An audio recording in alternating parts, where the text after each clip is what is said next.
beautiful clouds? Those aren't clouds, Daddy. Those are chemtrails. Chemtrails? What are chemtrails?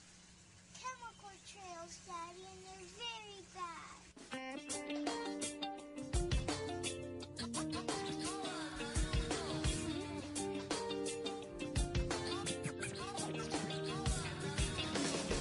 I look up to the sky. Can you tell me why? Can you tell me why? I don't wanna see you cry. I just wanna see you smile. Baby, I look up to the sky. Can you tell me why? Can you tell me why? I don't wanna see you die. I just wanna see you smile. Baby, look up in the sky and we can see clear. Blue skies are gold and white. Lines appear. Them say it's natural. Me not believe them. Them say it's vital. Me not listen to them. Something strange is going on. Feel it in my heart, sensing something strong. Gotta save the future, put the rumors to rest. Gotta help the children and give it a best can. Stand around and be blind to the fast can. Taking no more, how can they relax? I look up to the sky. Can you tell me why? Can you tell me why? I don't wanna see you cry. I just wanna see you smile.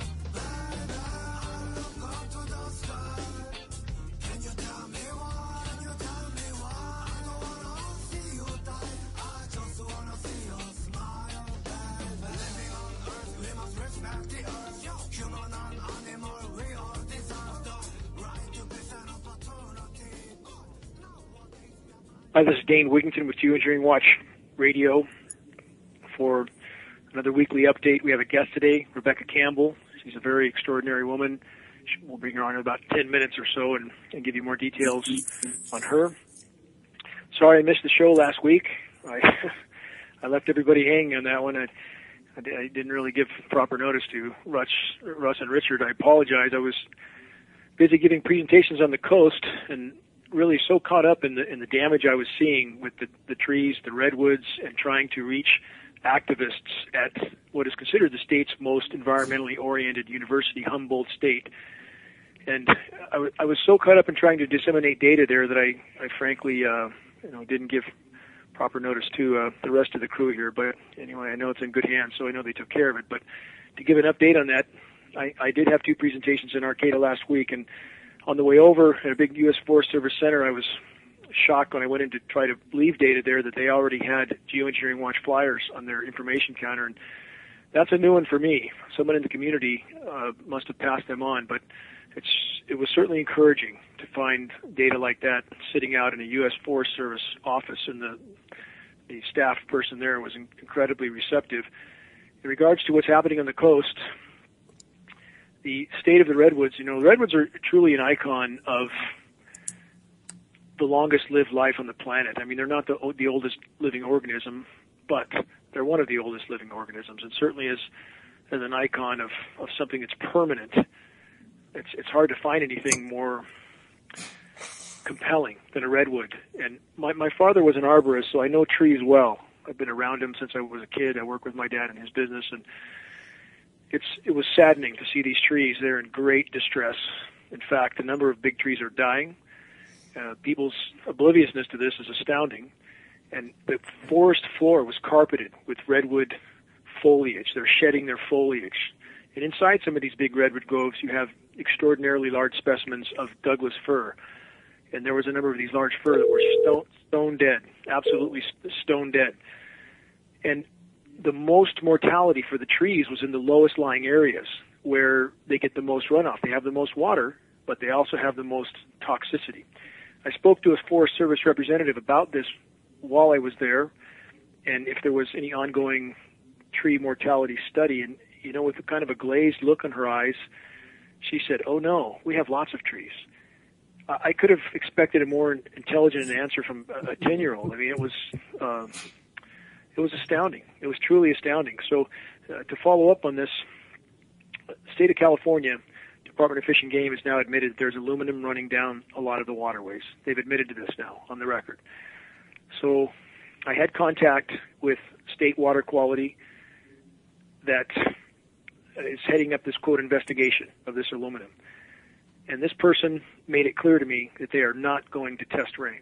That is not on their agenda, no plans to put it on their agenda. Well, where in the hell did they think runoff comes from?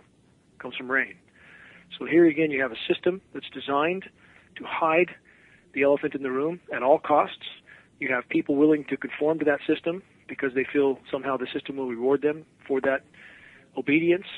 And in the meantime, the ship goes down. The water's coming over the deck now. Massive geoengineering continues over the U.S. Absolutely massive climate engineering. This morning, about the western half of the U.S. was largely covered in a mix of natural and aerosolized clouds, largely rainless. We had about enough moisture to what should have amounted to 4 or 5 inches of rain move over northern California. We got a quarter of an inch. And they're truly desperate at this point, absolutely desperate. So while they try to keep the U.S. cold, and I hope people look at the GISS maps. In fact, if you go to the home cover of GeoEngineeringWatch.org and you scroll down, in the middle, you'll see very colorful maps. A ways down in the middle, it's a NASA GISS map, and not that I'm in love with NASA, but these maps are based on ground temperatures. Now, you'll see a very cool, the blue colors, U.S. and part of Canada, the rest of the planet, with a few exceptions in Antarctica, bright red, way above average. Siberia's burning now. Siberia's been burning since the beginning of April, with temperatures as much as 80 degrees. It's unheard of. Siberia is normally frozen solid till June. Our media doesn't cover this, simply doesn't cover it. They didn't cover Alaska being the warmest January on record, January being the third warmest on record globally, March was the third warmest on record globally, and this is in spite of the fact that they're lying their backsides off about the temperatures to the downside, not the upside, to the downside. And this helps to sell climate engineering. It helps to skew the records. It helps to make it look like climate engineering is working when, in fact, climate engineering is making the situation worse, not better. So as the climate situation spins further and further out of control, and it is by the day, and as the weeks and months go on, this will become ever more apparent. The spraying is worse all over. I'm hearing from people from Tasmania, New Zealand, Australia, Southeast Asia. Everybody's being hammered worse than they've ever seen it before. So where are we headed? We're headed somewhere very quickly. And again, with the methane expelling in the Arctic and temperatures going off the charts to the upside in so many places of the globe, the spraying continues heavily in the U.S. to try to keep this appearance of a cool down as long as they can, apparently to keep the herd calm. The situation in Ukraine is indicative of the curtain being pulled back over the power structure. You see our country doing things that are absolutely astounding. And when I hear John Kerry stand up there on a podium and say no country has the right to interfere with the affairs of another country, the hypocrisy doesn't get any bigger than that. The U.S., who's interfered with everybody's governments from bottom to top, and at this point the whole world sees it for what it is, except for, unfortunately, a large segment of the American population. But let's push the stakes up even higher. As the power structure gets pushed into a corner, and they are getting pushed into a corner fast, when do they release something? When do they change the mix in the spray planes? We have an Ebola outbreak right now happening in Africa. Some say it's contained, some say no. If those of you who don't know about Ebola, it's not a pretty way to die. It has a long incubation period, which makes it particularly dangerous. It can be much more widespread than is realized. And it more or less dissolves the internal organs, causes hemorrhaging. And I read some autopsy reports that the surgeons stated that it looked like the cadaver had been dead for a week, not a day, because the internal organs were so liquefied. What if they release something like this? And where did Ebola come from? And that's a big mystery, by the way. I read a book about it. And we know they're engineering these pathogens. So my point is this, back to the climate engineering. So many roads lead back to the climate engineering as the greatest all-out threat, assault, I should say, on planet Earth and threat, bar none, bar none. And now you hear this big talk about, and I saw even apparently Ed Griffin is jumping on board for this, and a lot of other people, unfortunately, the big push to protect our electrical grids. Well, that's one of the excuses used by the geoengineers to spray the skies. We have to protect against a CME or an EMP, a coronal mass ejection or an electromagnetic pulse weapon. So it seems that some people, even in the activist community, are singing a tune that the geoengineers would want them to sing. We have to protect these electrical grids, so we have to spray the skies, destroying Earth's natural protection and replacing it with an incredibly toxic, incredibly destructive, and incredibly temporary artificial protection. I mean, it's insanity heaped on top of insanity heaped on top of insanity. So, again, I hope everybody learns as much as they can about the bigger picture so that we see through these little facades that are thrown up in front of us. Gee, we have to do this to protect us from that, and so on and so forth, until we're so far into the hole that there's no chance of escape. So I want to bring on our guest, Rebecca Campbell, who I had a good conversation with a couple days ago, and she's been at the fight for the common good for a very long time, and we need more people that are willing to show the tenacity toward sounding the alarm that Rebecca has shown. And I want to hear her voice about what alerted her to the climate engineering situation and what factors she's seen along the way, and what her thoughts are about that. Rebecca, are you with us? I'll have her on in just a second, Dane. Okay. I'll keep the monologue going here. We have Russ and Richard with us as well. I want to ask Richard, have you looked at the Ebola situation at all? Have you had a chance? I know Alex Jones put a few pieces out on that. Have you followed that? Rebecca's with us, Dane. Oh, we have Rebecca. Okay, hi, Rebecca. This is Dane. How are you? Well, how about you on this? Well, at least it's beautiful up here. I don't know what's happening there. Not so nice down here. Rebecca, what I went over with, I've given a bit of a summary on the fact that the walls are closing in on all of us, that you've been in the fight for the common good for a very long time. I was just going over Ebola and asking Richard. We have Richard Sachs with us, Rebecca. I told you a little bit about Richard. Yes. Just going over, I had a question for Richard, and then I'll hear your thoughts on this, Rebecca. What I asked Richard was, if Alex has covered a little bit about the Ebola situation, I wanted to know, Richard, have you seen any recent data on that? Well, I've just seen the recent developing stories. Alex is covering this as a very serious situation, but the Ebola and a number of other really intense diseases like this that represent huge danger to humanity are, according to Leonard Horowitz, who I've talked to quite a bit about this even before I was aware of Alex, which has been like 15 years, is that a lot of these diseases show signs of having been engineered and created on purpose. And he's got a really interesting book on that subject, Dr. Leonard Horowitz, on Ebola and other emerging viruses, as he calls them.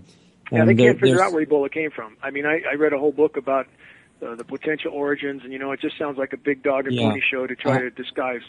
No, I think the origins were in a place like Fort Detrick or somewhere like that, and it goes right along with the disease development work that's going on all over the U.S. and in some other places right now in medium to low security facilities where they're developing various viruses that have the potential of killing 99% of everybody that breathes them.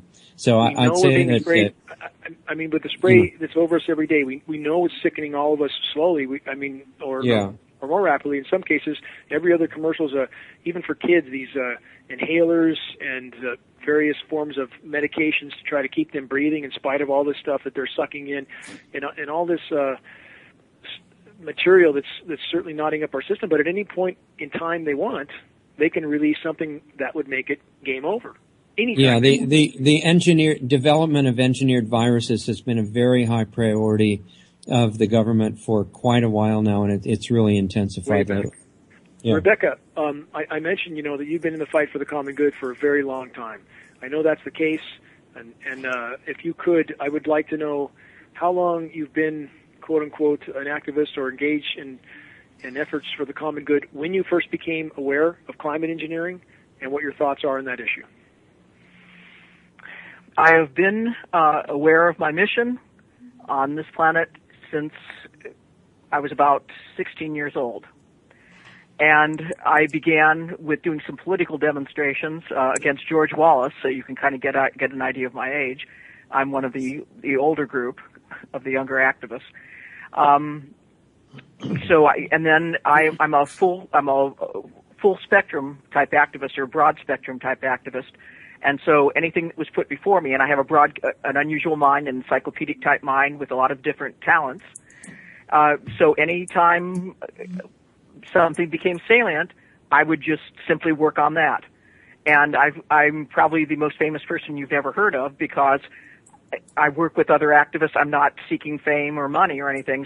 And I've worked on so many issues, I haven't stuck with just one of them. When did you become aware of climate engineering? In the mid-'90s.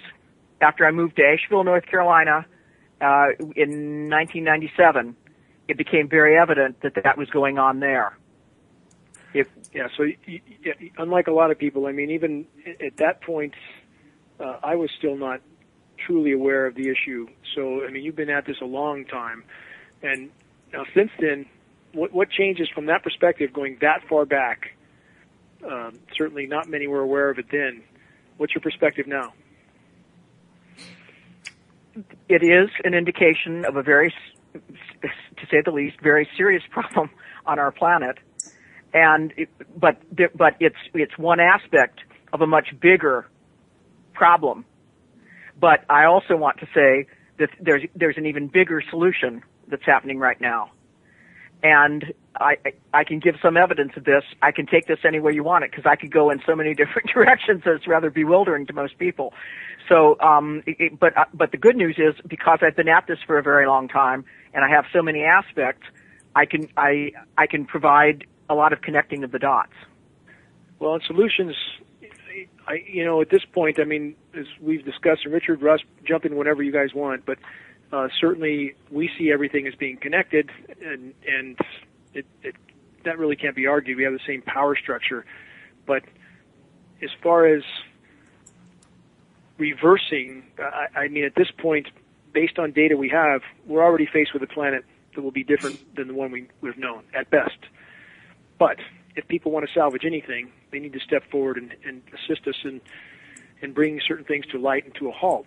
So the gravity of the climate engineering issue, I know a lot of people have looked at so many different challenges that we face, but I make the argument, and I still believe the argument, that the climate engineering issue should be first and foremost. This is the one that really we must win in order to be able to face other challenges. Yes, but if you don't know something a little deeper than that, there's a couple things that I could mention, but one of them is very salient, and it's also part of the practical solution. Do you want me to mention that? Feel free. Right, I may or may not agree, but feel free. Okay, and I found this to be true in all the issues that I pursued, because like Horowitz, I was working with Horowitz and Sherry Kane, his partner, along with Jane Burgermeister and a whole group of international activists on the forced vaccinations and medical martial law that were set to happen worldwide in 2009. And we helped to stop that. I've worked with Rosalind Peterson on the military weapons testing. I've also worked with the people in the Gulf where I coined a word so people can start to get their minds around this: geobiocide, the destruction of a planet and all life upon it. That is what is planned. And they're taking this in many directions, and I've just mentioned three of them. So it would be your premise that they are trying to kill all life on Earth? Yes. See, I don't know. I can't find anything, with all due respect. I mean, I know there's others who feel that, but I can't find anything that leads me to that conclusion. I mean, certainly that's what's happening. I don't argue that. But if they wanted to kill everything on Earth, it would already be dead, wouldn't it? I mean, if they wanted to kill all of us with the right mix in the one flyover, that's it. We're done. Are you speaking of nuclear, for example? Yes. Okay, but think about it. There's some anomalies here, because in spite of the psychopaths that we've had with their hands on the buttons, and there have been an endless array of them, I'm sure we will all agree, nuclear war hasn't happened. Something has stopped it. Doesn't this seem somewhat anomalous with what we know?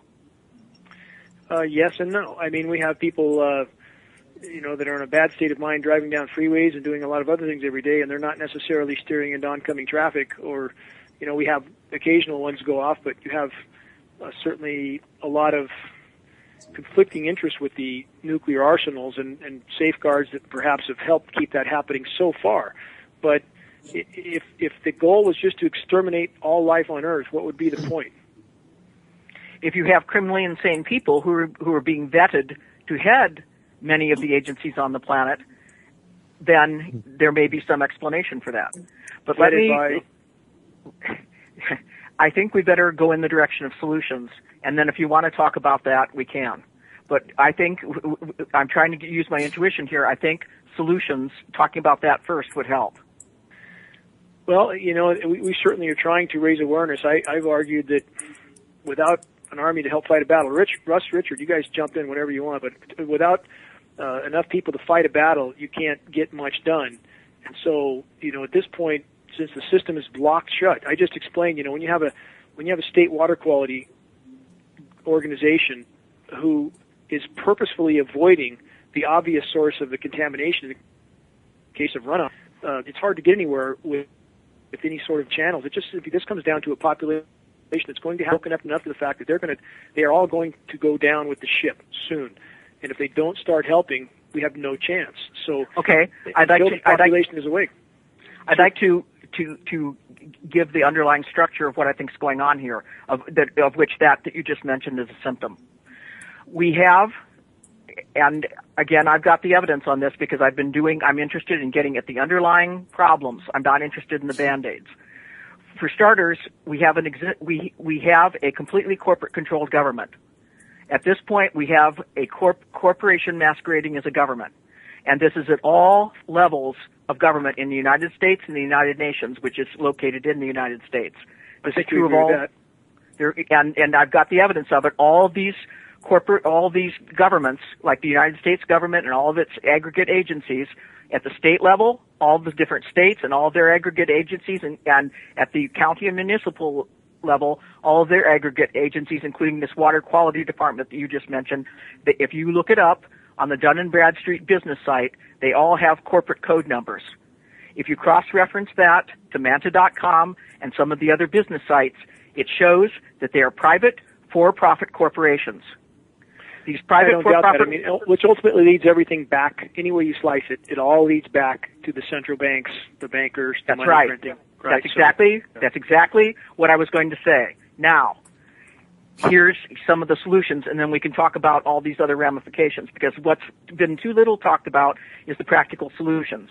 And you've asked me, and you've mentioned the small amount of people seemingly fighting in this. I think that's growing, but there still is a major problem, and you asked me to mention this yesterday when we talked. Recently, as everybody probably knows, at least peripherally, the Seattle Seahawks, the Seattle football team, won the Super Bowl. And this means virtually nothing to me, except that there's an agenda to distract people from things that are truly important, such as what we're talking about.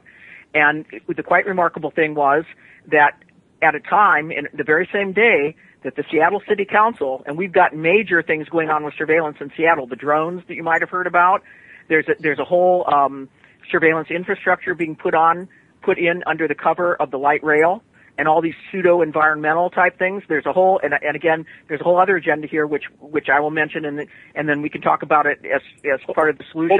Hold that thought, then you continue. I want to add something to what you said, to fortify what you said. We have also, happening right now, I just saw more data on this morning, we have the government passing on military vehicles to all the various governmental agencies with the excuse that it's just too expensive to move these vehicles around, so we're just going to give them to law enforcement. So they have all these military vehicles all over. So anyway, continue on. Just wanted to back up what you said. That's happening in Seattle, where you're seeing a presence of Homeland Security. They're standing there on the corner, right down the street from my apartment, right on the corner with the police officers trying to fit in. And they look sort of like police officers, but if you know what the Homeland Security uniforms look like and their cars look like, if you watch, they're distinctly different. So in any case, there's also the smart meters. They're trying to put smart meters in our homes, workplaces, and meeting places. These are very highly dangerous electromagnetic surveillance devices. There's like 4 or 5 different. IntelliStreets. They're putting in street lights that are perfectly capable of hearing every conversation right underneath or around them in passing vehicles. They can also broadcast propaganda like they did in Nazi Germany. So, and there's like five other pet tricks that these things do also. So you've got this being installed in Seattle under the cover of sustainable development, green. They're using all these terms that are part of Agenda 21, which is part of, and the chemtrails and the GeoEngineering fit right into that agenda. And there's different names for it. I might get a conflict here over it, but this does exist, and environmentalists need to research this, because the environmental movement is being used in many cases, not all, as a Trojan horse for this agenda of tyranny. The Bundy Ranch is another example of this, where they're claiming they want to save the desert tortoise, and there's all other manner of things going on there besides saving the desert tortoise. And indeed, the BLM was actually euthanizing many of the desert tortoises. And I don't want to get off on a tangent. I want to focus on this. But in any case, the day of this rally for the returning triumphant heroes of the Seattle Seahawks, there was a very important council meeting. This was on February 6th that dealt with this whole surveillance issue, where the council was going to accept yet more money, and they may have already accepted up to $200 million. We're not certain. We're trying to get the figures on it from Homeland Security to keep instituting this program. So in the meantime, and John, my partner John, and I were driving south to get out of this madness, where we spent it in a quiet library. How many people you said you came? We saw crowds of people from like 20 to 30 miles away, big crowds of people waiting to get on the buses. It turned out there were 700,000 people, larger than the city of Seattle proper itself, at this rally. And no one, except one of my activist associate friends, made it to this meeting. Not even several of the city council who were at the rally made it to the meeting. There was only one member of the city council, as I understand it, and his staff at this meeting. It's a pretty common tack, though, isn't it? I mean, you have, whenever they want to shuffle something through under the radar, during a big event, big distraction, nobody's looking, and everything gets rifled through. We have the same thing here in Northern California. We're going to have drones apparently here in Redding. Yep. Nobody wanted it, but there's money coming from somewhere into these municipalities through the back door, just like the state of California. Yes. When the state, I spoke in front of the Energy Commission in Sacramento, 2010. The state recognized it was losing 20 to 40% of its rainfall. They authorized purchase of a $250,000 spectrometer to determine the chemical composition and origin of these particulates. Served their scientists up a mountain of data. That's the last I ever heard. Under the rug, under the radar. The state's $30, $40, $50 billion budget just seems to vaporize every year. Somebody's paying it off somewhere. This is par for the course. And Richard, you've with these sorts of activities. I mean, you've kept your eye on this sort of scenario before too. Your thoughts on all this shuffling through of legislation, sleight of hand sort of thing. You've seen enough of that as well, yes?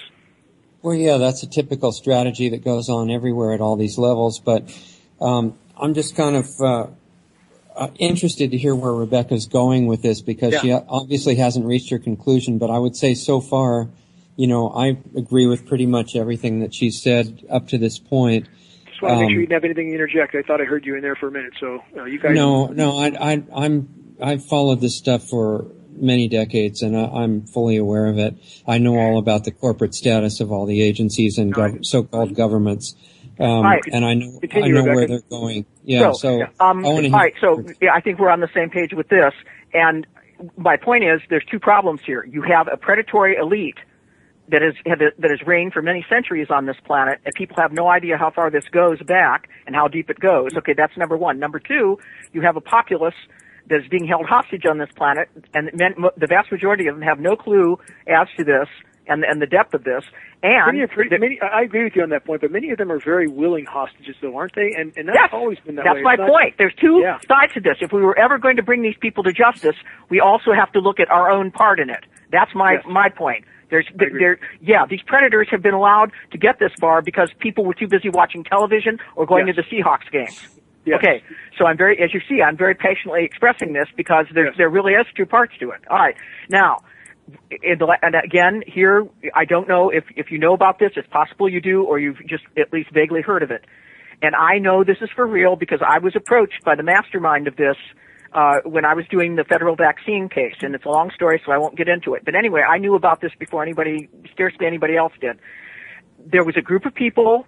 And this man who approached me about the vaccine case and this, it had a group, and he invited me possibly to join it, called the One People's Public Trust. And he said, your vaccine case could be better pursued if you were using the method we're going to use. And I said, I have listened to what you're saying, and it's highly intelligent, but I gave my word that I would create a constitutional case. So I can't go this route, and I have to file it today. So I obviously can't refile it because I gave Jane Burgermeister and Leonard Horowitz and all these people my word that I was going to the court and I was filing it today. This was in late October of 2009. So in any case, I did this, and and he offered some insight into that, and things didn't work out. It's a long story that I worked with his group, but what his group ended up doing was what he had told me they were going to do, which was filing in Washington State, Washington, D.C., and the World Court at The Hague. They filed through the Universal Commercial Code, not the statutory law that is holding the people of America and the world as slaves. It's and being subsumed, and their constitution being secretly subsumed under this law. It uses contract law, and it basically, the way it was done, it dechartered and foreclosed upon the banking cartel and all of its subsidiary energy, pharmaceutical, you name it, all these different corporations, including the corporations masquerading as government. And so, because the communications corporations are also controlled by the banking cartel, you were not hearing anything about this in the mainstream media, although it has gone like wildfire throughout the internet and empowered tremendous numbers of people. And so what we have here at this point is the people of the planet still sitting in unlocked cages, not knowing that legally this has been done. These governments no longer exist. What we have at this point is essentially a criminal gang that is still in power, but they have no legal power, and none of the individuals who are acting as agents within this criminal cartel that has taken over our government at all levels is anymore. They no more have either corporate or legal immunity. They do not. They can be approached and gotten both from a common law standpoint and a UCC contract law standpoint. So, and they know this. They are running very scared. But again, you're not hearing about this in the mainstream media, the fake mainstream media, or the fake alternative media like Amy Goodman and Bill Moyers and these people that Dane and I had a discussion about. So this has been done. Now, what the problem with OPT, One People's Public Trust, and the One People's Movement, as it's now known, initially was they had one courtesy notice that was like a legal document that could be used by anybody, but it largely dealt with their personal finances, foreclosures, traffic tickets, anything that dealt with personal finances. But when I heard people calling in with questions about systemic issues such as GeoEngineering, such as the IRS, such as Monsanto, and GM Foods and so forth, they didn't have any answers. So with my training, I just have a general gift for law and statespersonship type things. I said, I can probably use my skills to create issue-based courtesy notices that can be used. And again, I don't have time to explain everything about the courtesy notice, but I did a number of these, and I did send it to, I believe, Russ, and I did send it to Dane. I didn't have Dane's direct email, but I put it on his web form, and all the different sites, aircraft.com, Ilya got a copy of it, Ilya Perringeri, my dear late friend. I sent it out to my list in Europe and throughout the world. I sent the chemtrails courtesy notice. Foster Gamble put it on his Thrive site. We tried to really get this out because it's already created, and it's a template for people to take action using UCC contract law against those perpetrating this abomination in their particular state or province. And it's such a hugely coordinated global project, GeoEngineering is, that you pretty much have to attack it at the local and regional level if you're going to start getting some results. And if you have, in a nutshell, for those listening, so that they're clear, and I understand you completely, but this is a mechanism by which individuals can be held accountable, and then you start to pull this foundation apart. And this is, I agree with this particular approach, this tack, and even holding them up in a spotlight. What we're trying to do with a website called Disinformation Directory, at least to publicly make these people accountable, and your mechanism is much more stringent yet.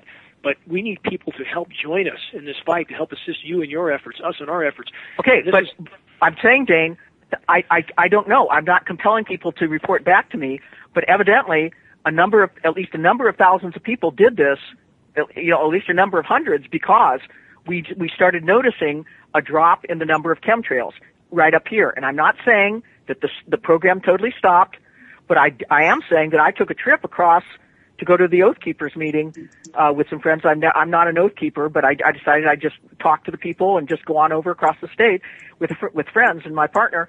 And when we crossed the state from one end to the other in July, late July of 2013, we went from western Washington to eastern Washington into Idaho.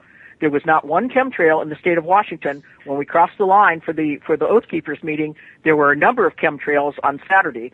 And then we crossed the line back into Washington. There were no chemtrails the whole time. At the height of the summer, the height of the sunlight, when these things are supposed to happen. Also, I think you'll one notice. One other thing with that we see in the summer often. Yeah. They can just disappear. As soon as you see a big cyclonic rotation in the Atlantic Basin, they're gone. They're gone. Okay. They're gone down there dealing with that. And right now the spraying we see globally, the reporting we're getting, it's worse overall everywhere. Everywhere we get a report, it's worse overall. So I don't doubt you saw what you saw, but I would not equate that to anything being skinned back, because we're seeing worse. Okay, I'm just telling you empirically, part of the scientific method is giving empirical evidence initially, and that's all I'm telling you. The other, it's anecdotal. But anyway, also the perpetrators. You use in this mechanism. You use the recipients, who are essentially the plaintiffs in the more conventional types of law, and the head of the ecology, the Department of Ecology, or Apology as I call it, since it wasn't particularly effective, and her lieutenants were the recipients of this, and then you put the parties of interest at the bottom, like the ones that you suspect that are actually doing it, like Bill Gates. He happens to be in my neighborhood. He's huge. Evergreen Airlines, which were in Vinville, Oregon. Joint Base Lewis McChord, the largest military and Air Force base on the West Coast. All these different perpetrators, the naval bases, that were probably part of this huge coordinated operation, were in there. I don't know if you noticed, but Evergreen Airlines, 6 months after this was filed by at least a number of hundreds of people in Washington State, it went out of business.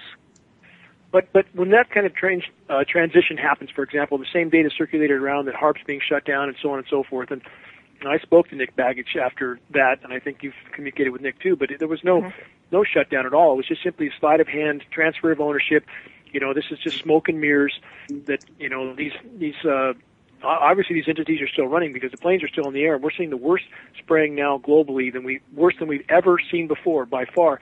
But I don't doubt that there's credibility to what you're saying. I'm wondering, with an app like Skyder Alert, and I don't know if you're familiar with this. Are you familiar with the Skyder Alert app? Yeah. Okay. I wonder if somehow your approach, or there's a way to single out these people that might be done somehow in conjunction with Skyder Alert. I wonder if a conversation with you and George might be in order, so that this app might somehow pass on, the tools people need to utilize what you're onto with the app, so that it's you want to see how it can be done? You want a solution? I've got it in brief. Using that app, yeah. Please go ahead. Okay, something that is just another thing of my many interests in creating stopping these things. I've been studying, and not as much as I needed to, and I'm in the middle of doing it right now. I'm in the midst of studying what in general, but also specifically what Reverend Kevin Annett, the Canadian activist, has been doing with the common law court, the International Common Law Court in The Hague. And if you notice, and again, you may, because you're focused on this issue, you might not have been following it, but the International Common Law Court at The Hague in crime and the application that dealt with the church and state, they have been uncovering, and they've got the evidence. I mean, this is incontrovertible evidence of genocide of the native children who were put in the church schools up in Canada. A minimum of 50,000 of them were genocided. There is also evidence of satanic rituals that were being done by very prominent persons, including, and there are eyewitnesses for this, Queen Elizabeth and Prince Philip of England, who came to British Columbia in 1964, took 10 children from the schools, the most gifted of the schools of this particular school near Vancouver, and they were never seen again.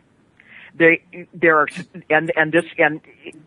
also intersects with the pedophile scandal in the Roman Catholic Church, because key churchmen in the Roman Catholic Church, very high up, and this includes the former Pope, Ratzinger. They've got the eyewitnesses for this. So they entered all this evidence in the International Common Law Court, and they found Elizabeth, Philip, and Benedict guilty on, I think, February 1st of 2013. Within 2 weeks, Benedict had resigned. And I'm not saying that was the only. It's unprecedented, though, right? When's the last time a pope stepped down like well, that? It's over 650 years ago. That's what I thought. And so I'm not saying this is the only thing, because they were taking the angle of specifically of the Indian children. That's still huge, but it's a part of the whole pedophile scandal. And there was a scandal with the Vatican Bank that's now coming into the open in a huge way the last several years. But I submit it had a very powerful effect, and what seems to be lacking is a total enforcement. But I do know there's also, and Dane and I talked yesterday about this, there are movements for enforcement, such as Snowden, Kiriakou, all these different people. There's honest people in the United States government who recognize this is the main force of destruction on the planet at this point. There's positive military, there's positive people in the different agencies, and there is a movement, including the provost marshals, the county sheriffs, and the federal marshals, as well as the positive military, that could enforce this. They have not come out into the open yet, but the more of this growing movement for common law courts, and Annette is actually coming to meet with me sometime, my guess is in late May or June, and we're going to work, and Alexandra Metters, who's one of the people, she's from Southern California, who often interviews him, she may be the pinpoint person down there. We intend to back you up a little bit on all those people that are defecting. I think I mentioned this to you too off the air, Rebecca, but I had a conversation 3 days ago with Jim Caro. He's a 45-year CIA veteran, just fired by the Obama administration, and a very honorable man. He's not going to stand by and watch. He's going to, he's trying to interact as much as he can. So he's an example of the kind of person in the government you're talking about. Exactly. So that so you already know somebody. I know several. So this is happening. It's not going to be in the mainstream media. It's globalist cabal controlled media, so it's not going to appear. Number two, these people cannot announce themselves. The cabal is losing power very quickly. Again, most people overestimate it because you're not being told any of this information. And there's things being shut down, so you can't see the greater implications of this. But it is happening. And if we have these common law courts up and down the West Coast and start setting a precedent for this, this can begin the process of enforcement against these corporate entities that have been wreaking havoc on our society. The other factor that is now coming into the open, and the One People's movement is also to the fore on this, because after the One People's Public Trust did what it didn't particularly want a franchise. It didn't want fame and glory. The people went on to other things. They're now founding a community in Morocco, and there's several other branches of this unofficial, part of this network. And we are working as a movement throughout the world to take open source, free, zero-point energy machines that work. There's now at least 20,000 of them distributed, so the corporate entity governments and their henchmen cannot come and shut them down like they've been doing for the past 120 years since Tesla, the great inventor and engineer Nikola Tesla in 1994 came up with a generator that worked on total free zero-point energy, but was immediately shut down by Rockefeller and J.P. Morgan, who pulled his funding. And the energy cartel has been killing, threatening, buying out all the free zero-point energy that has actually been functional on this planet. This is about to come to an end because they're not seeking investors with the quantum energy generators, which is what this is called. It's free, open source, and anybody can access the blueprints for this. And there's a group here in the Seattle area that's actually working to build one. I think there's validity to a lot of this technology that's been suppressed. I don't think that's really in doubt at this point. I agree with you. Let's say all carbon-producing mechanisms shut down. Yep. Industrialized civilization. If we shut down industrialized civilization right now, and even with a means of producing free energy, that does not shut down industrialized civilization. But even if everything stopped right now, wheels are turning that can't be stopped. And I again, I'm not saying it's not a positive step. It's a big positive step if we could alter the means of producing energy. And Richard, I know you're an advocate of this too, and you've talked about these technologies as well. But even if we could right now, there are still unimaginable challenges. And what I hope people don't think is that if we could just do A, B, and C, everything's fixed, because it's not. And the bottom line is, I say that not to drag people down, but so that people aren't under any illusion that we face unimaginable challenges, period. And starting with, again, the ability for the planet to support life, the ability for us to have enough air to breathe. We have oxygen content plummeting right now, absolutely plummeting. That's also connected to geoengineering, by the way. When you have these oxidizing metals saturating everything, killing plankton, I mean, the whole web of life is breaking down right now. So that's a step forward. I agree, having a means of producing free energy. But if you still have human beings behaving the way they're behaving, how much time would that buy us? Okay, there's one other thing, and I think there's probably some activists who I know or know somebody I'm going to mention, and I want to mention my friend Dr. Ilya Perlingeri, and we would have conversations, and one of the reasons we prized each other's friendship is that we could speak freely, and we would often talk outside the box of things that we had personally observed or were aware of. And here I'm going to have to put myself out on a limb and state that there are forces in play that are much bigger than this planet. And there have been very negative forces from elsewhere that have infiltrated our armed services and the military, creating these unimaginable bioweapons. The weapons we're discussing, the geoengineering weapons. There has been the taking of Tesla's work and his colleagues' work and perverting it and turning them into weapons. So this has happened. The people of this planet have been held hostage, but there are also positive forces in the military and so forth. But there's also much bigger forces that are here to help. But if we're talking about extraterrestrials, and again, I would say this. I mean, I see nothing. I can see nothing in this equation, and I have an open mind. I can't imagine that we're alone in the universe. I really can't. Mathematically, I can't imagine that we are. But that being said, I can see nothing happening right now on the planet that I can't attribute to human behavior run amok. Especially if you trace back these events like climate engineering to its origin. It wasn't an attempt to kill everything. It was an attempt that we would expect people in power to want to undertake. They want to control everything. That's never been a mystery. Those in power always do. So we see them stating on the record, in fact, with NASA documents that I found in the NASA archive, to control weather, to decide who was getting too much rainfall, who was getting not enough. And as you meddle with these systems, bad things happen. They always do. And the worse the train went off the tracks, the more they try to compensate with even more insanity. It's human nature, and I just, I can't work with intangibles that I can't see, I can't prove, and that I don't deny. Again, I can't say I don't know certain things exist, but I personally, based on a lot of research, can see nothing that I can't attribute to human behavior completely run amok. I can't see any sign of that. For starters, there's indications that we're being massively lied to about the climate change, and I'm not saying it's not happening. I'm not denying that at all. I'm saying that this may be a natural cycle, and I'm not saying that. I'm not denying anything that you've said. I'm saying that the entire solar system is going through this process of climate change. But I would say NASA is lying to us. That argument, though, would be like this: it's like seeing someone run over by a diesel truck in a crosswalk, and then arguing that they had a heart attack at that minute. It wasn't really the truck running over them that killed them. They had a heart attack at that moment.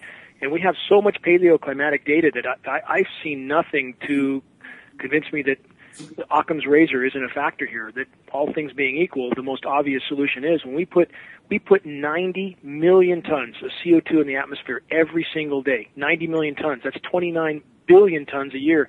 Anybody who thinks that's not going to have an effect is not looking at the equation. I'm not saying it isn't, but I'm also saying that there's climate change on the other planets of the solar system. There is also based on what data do we have that? Whose data is that? Okay, we don't. Okay, Dane, if you where want did to that talk data about come it from? That's all I'm asking. Again, if I have to. Okay, may I finish? How can we know that? Okay, yeah, go ahead. All right, may I mention a few things, and then people can do some of their own research? I don't feel that on every last thing, especially with little time, that I can spoon feed people every last bit of data. But I'm saying the United States military has a space fleet called Solar Warden, and it's been funded by the money that has been stolen through the Capper scam, the Libor scam, the drug money, and all these different things. They've stolen probably since the mid-20th century. Why would they need to steal money if they can print it, though? I don't understand that. I mean, if they can print whatever they need, why would they need to steal something? It's one of the same, but we could be here all day talking about that. But there is a fleet. There have been deep underground military bases, 132 of them minimum, that have been built. There is something else going on here. I think there's other things going on, but when we take, for example, even the Van Allen radiation belts, I question that anybody's been through those belts and survived. I mean, an Apollo rocket cannot carry enough lead shielding to go through the Van Allen radiation belts and carry a life form with it. So I question, if it was, if it gets right down to it, if it was so easy to launch a dune buggy and drive around the moon 45 years ago, how come nobody's been back? That's a pretty interesting question. I mean, if it was that easy to again, recreate on the moon with a dune buggy in the 60s, why has nobody been back? And the bottom line is, with whatever these people are doing, there has to be, when there's a claim made that the rest of the planets are warming, are going through climate change, how in the world can we know that? How could, based on whose data is that really there? And a lot of people jump on that, and then they think that it's the obvious cause and effect we have happening to the planet here, climate engineering and anthropogenic activity, is not even a factor. Okay, like I'm not, again, you're not, heat. Dane, I'm not saying that it's not a factor. I'm agreeing with everything you're saying, but I said that I'm saying there are some more factors, and it does make it more complex. We have bases on the moon and Mars. There are eyewitnesses. Hey, how would we know that?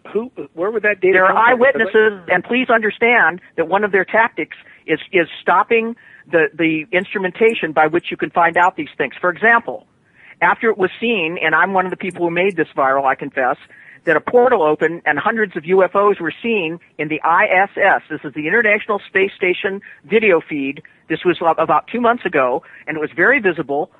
They shut down the ISS video feed in the last couple of weeks, saying it was due to budget cuts. They do this constantly. For you to understand, I mean, I definitely am not closed-minded to the fact that I can't imagine. I'm a lay student of cosmology. I can't imagine, given the last stats we have, that there's 500 million planets in this galaxy, in the Goldilocks zone, exoplanets. I can't imagine that there's nothing on any of them. I can't imagine that. I mean, it doesn't seem logical.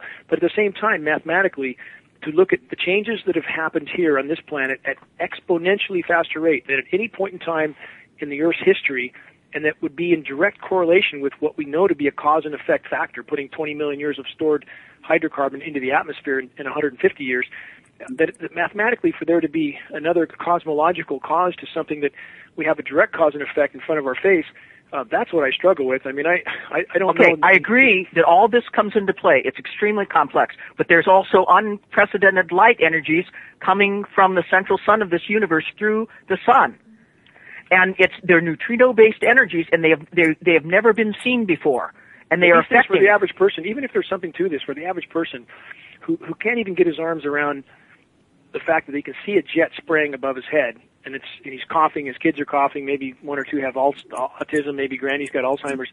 For the average person, they can't even begin to get their arms around any of this. And where I would question that this will help the cause, and that it has to be kept simple for people to really understand, hey, you're being sprayed like a rat.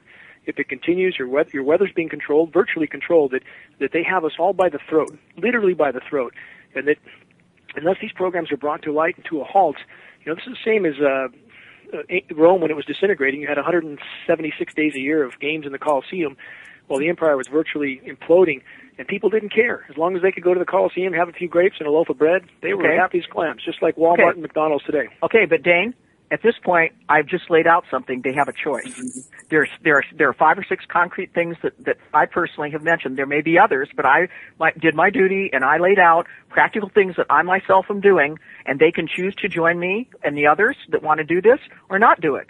And you may have a practical application that might work. I mean, I don't argue that initially. If there's a common law aspect that we need to look at to focus on individuals, I don't argue that at all. In fact, maybe that can be coupled up with Skyder Alert and so forth. But, I think to disseminate any data that would throw that at people, I think we would lose all traction immediately, and that, whatever may be going on out there in the cosmos, we have a very direct cause and effect happening here that we desperately need people to, in very simple form, wake up, realize that they are being exterminated, for all lack of a better word, and that if they don't make their voice heard and join us in the fight to expose and stop climate engineering, that's a simple equation. Game's over. But people can, by only going with the fear factor, if there's positive factors, that can also discourage them. So my suggestion is getting them up into practical action, but letting them see a bigger picture that may have very incredible positive manifestations if they can begin to start seeing it. But I would argue, again, a lot of people in the New Age community, and I know a lot of them, and I hold a lot of them in high regard. I like them, but I know some in that community have the mentality of, well, if we just think happy thoughts, everything will be okay. Okay, and I also subscribe to that. If I'm standing in the middle of an interstate, I want to face traffic. I want to look at traffic so I can have a chance at dodging the Greyhound bus about to run me over. I'm not going to turn my back on traffic. And where I am constantly in trouble is because I go through all of that, and I'm not sitting here gazing at my navel or looking at sweetness and light. There's both light and dark, and that's what makes third dimension. So, and where we're living at the moment and fast ascending out of, and we can get into that later. But anyway, we have to look at both sides and give people a bigger positive picture as well as what they have to do now. And I'm attempting to do that. Well, I appreciate that, and I think we all are. In fact, Russ, Richard, you guys have been really patient. But, in moving things forward, one, I would like to talk to you more, Rebecca, about, how something very simple and practical could be incorporated, for example, in the Skyder Alert app. George Barnes has done a lot for the common good. He's paid a lot of money for that app and to set it up.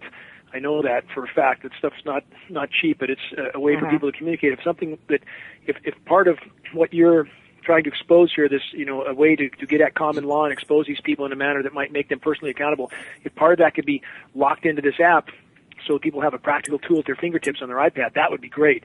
And, this is a way for people to have a tool. And again, the spraying is so horrific. It's so bad in so many places right now that people are, in fact, waking up. They're looking up and wondering, what the hell's going on up there. And, it's too bad it had to get to this point before people started to realize that the skies above them are anything but natural. But now that they are, we want them to have a tool, very functional, simple tool, because so many people, that if you put too many numbers in the equation, they're going to walk away from the table. And the bottom line is it just has to be a straightforward, you're being assaulted. This is nothing less than a biological attack on you and your family. If you don't deal with it, that's the end of the road. That simple. So, Russ, Richard, you guys both commentary. I mean, Rebecca's got she might be onto something here as far as this common law that could be very helpful. Your thoughts, Russ? Yeah, I like the approach very much personally. I think using the Uniform Commercial Code, I think that is absolutely perfect. I have not heard about this, but I've been waiting for someone to do this and hoping somebody would have the organizational ability and the means to do that. So I think that is a fantastic approach, and I want to learn more about that. Richard? Yeah, I feel the same, Richard. Yeah, I'm pretty much totally aware of everything that Rebecca has been talking about, and like she says, there are a lot of big issues here that any one of which could take days to discuss. So I'm looking at the distillation of, what is an appropriate focus for right now. I think that Dane, that starting about 3 months ago, I suggested looking at what Kevin Annette and ITCCS was doing. You did. Because I agree with Rebecca that has potential as long as the power structure is continuing the pretense of caring about law. Once they decide not to and just use their weapons, then it's not very useful. But that hasn't happened right now for many reasons. They're not ready to totally be unmasked, and as long as that is the status, then the legal challenges can be really powerful, and I think Kevin's got a great example, and I think that can be combined, as Russ said, with aspects of UCC and Admiralty law and things like that. In the meantime, off the air, Rebecca, I want to make sure that somehow in the simplest fashion possible, you can send me something, communicate something with me that I can pass on to George, and we can try to figure out how to incorporate into the Skyder Alert. Something that will allow us to address this particular aspect that might incorporate it in and make that a much more powerful app. So, I definitely would like to get that from you if possible. Okay. And Cindy, apparently, do you know the Paculises on Long Island? I imagine you've at least heard of them. Yep. Mm-hmm. Okay. They're the ones, apparently, that are pursuing at the moment the first of the common law chemtrails cases. So, and Kevin actually, when I was talking with him, he was saying that he's going to be working with them. But it seems like one of the nexus of his energies, though, seems to be in these subsequent interviews that I've heard in the last couple of weeks. He wants to come down the West Coast and work with anyone who wants to organize networks of common law courts on the West Coast to create an entire regional model. Well, we definitely need to pick this discussion up. We're actually at the end of the hour right now. This time went really, really fast. But thank you, Rebecca. You're welcome. For everything. We're back. Good.